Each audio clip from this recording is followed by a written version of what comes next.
Well, welcome back to part 2, Cooking in the Kitchen with the Pitman Poets. We've been having a bit of fun in the interval, so I hope you have been too. Billy, I'd like to come to you. All right. Tell us a bit about you, man. Well, I'm the daddy of the group. Oh, yeah? And I'm also the only one that comes from Northumberland. All these three lads come from Durham. Durham lads. So their accent isn't quite as refined as mine. You know. And well, I gave up my rock and roll career when I was about 19. Did you? And decided to buy a wooden guitar. Oh, right. And learn these folk sons. That's very good. And I've been doing it more or less. You're very good at it, I must say. Like. It's, well, you know, 57 years in the making. Is it really? No. Time flies, doesn't it? 50 years. That's fantastic. All right. You do many other things. I mean, do you want to talk a little bit about the stuff you're doing currently? Do you write your own songs? I write my own songs, and I'll be doing one of them a bit later. Yeah. And what else do I do? I play the guitar and I sing in a group. Right. Well, I used to. Yes. In fact, a group you know quite well, Steve. Indeed. Lindisfarne, I used to play in Lindisfarne. Yeah. And now I do a show called The Lindisfarne Story with Ray Laidlaw. That sounds like it's getting quite a nice sort of reception. It's fantastic. It's great. It's we get to sit down on stage, which is wonderful for me. Yeah.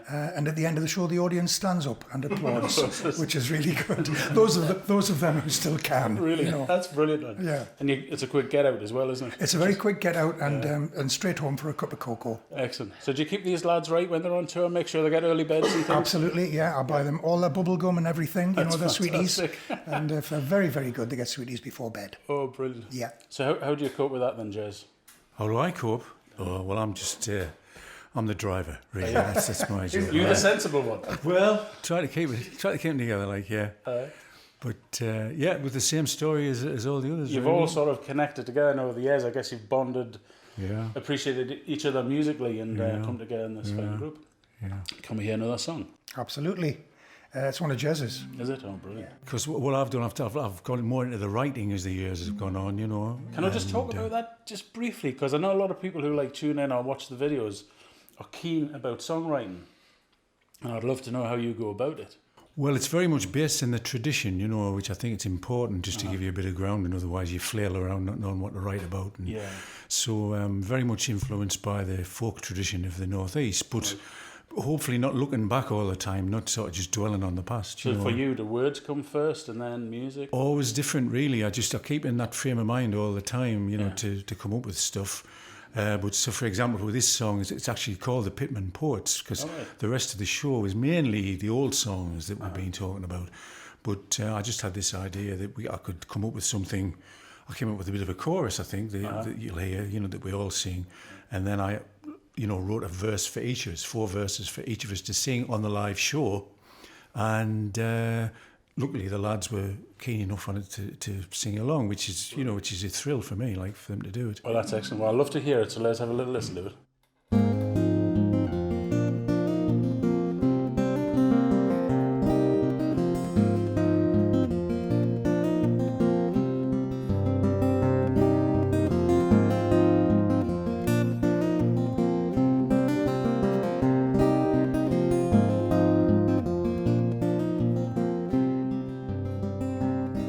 We sing our bands to sleep with songs that workers made.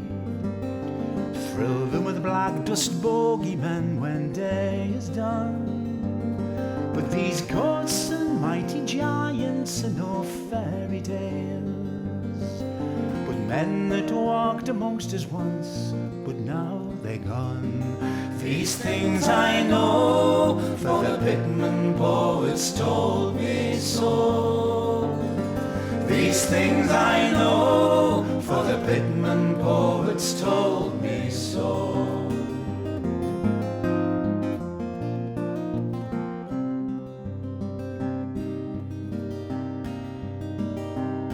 We jowled and listened as we hacked and picked. A lifetime lit by lamplight, not by sun or sky. And through the earth beneath our feet we chewed and licked. some are swallowed by a mighty swipe of the earth's own tongue.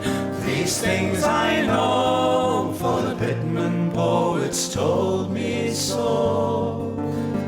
These things I know, for the Pitman poets told me so.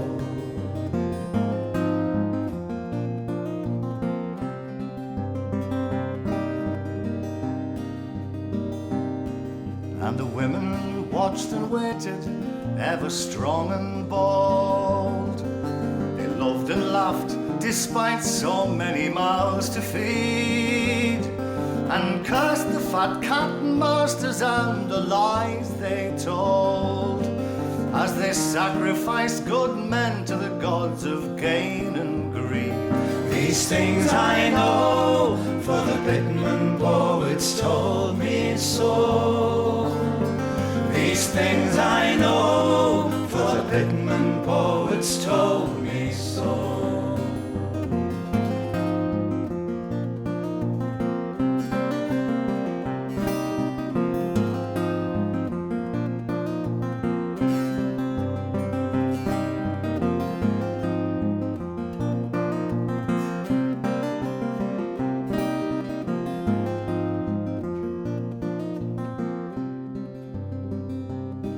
Then the pulley wheels and the white machines grew cold and still, and unions lay broken by deceit and lies. Sad eyes were left to stare down from a pit boot hill, but the memory of the lives they led will never die.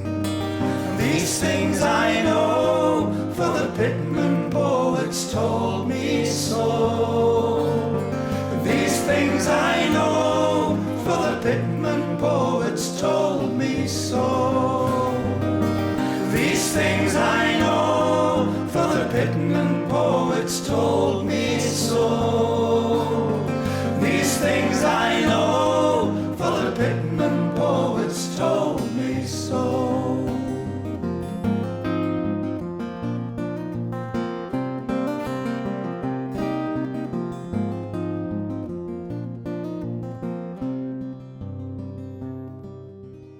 Get in, man.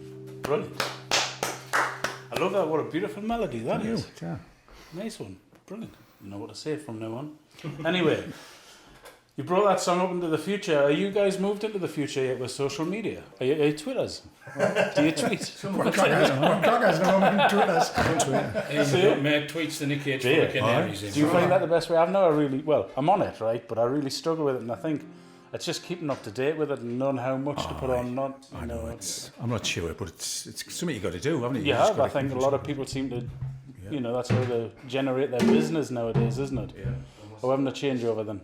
Well, is this one of yours, Ben? This is a Tony Armstrong song. No, it's definitely not one of mine. It goes back to the middle part of the 19th century.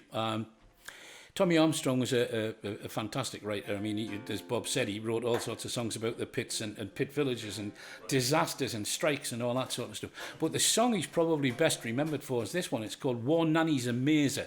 Mazer just means an amazing woman. Right. And I mean, is that Northumbrian though? Eh? Is that Northumbrian dialect? Well, or what is it? it's County Durham and Northumberland. It's part of the dialect, but it's kind of Pitmanic, isn't it? That's what they call Pitmanic. It is.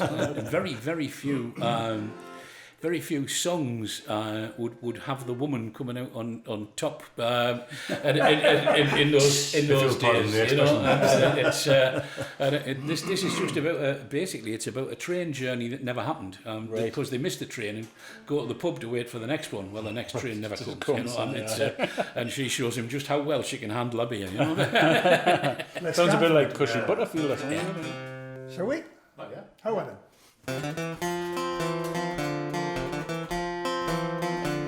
One Nanny and me made up our minds to go and catch the train, to go to the town to buy some clothes for our little Billy and Jane. But when we got to Rowland's Gill, the morning train was gone, and there was nae more to go that way till 15 minutes miles to one. So I say to her, Nan, it's a long way to gone, and I say, be fear, she was vexed. She said, never mind, got plenty of time, we'll stop and gone in with it next. She gave a bit smile when I spoke up and said, there's a public house along here. We'll gone along there and we'll get ourselves warm with a glass of the best bit of beer. No, Nan was stout, she couldn't walk, she didn't seem willing to try. When I think of the trouble I'd with her that day, I felt like I could bust and cry. And they'd say, well, Nanny's a mazer, and a mazer she'll remain. So long as I live, I'll never forget the day we lost the train. Away we went to the public house, and before I got to the door, she said, we'll go into the parlour end, 'cause I've never been in there before. Away we went, we took our seats, and before I rang the bell, I asked her what she was gone to heaven. She says, the same as yourself. So I called for 2 gills of the best bit of beer, and she paid for them when they come in. But of course she swallowed 3 parts of a gill. She says, Bob, man, I'd rather have gin. So I called for a glass of the best Holland gin, and she gobbled it up the first try. I said, well, Nan was as good as a man. She says, Bob, man, I felt very dry. Well, I called for another that went the same way. I said, that'll settle your thirst. She says, I've had 2 and I'm no better now than I was when I swallowed me first. And they'd say, well, Nanny's a mazer, and a mazer she'll remain. So long as I live, I'll never forget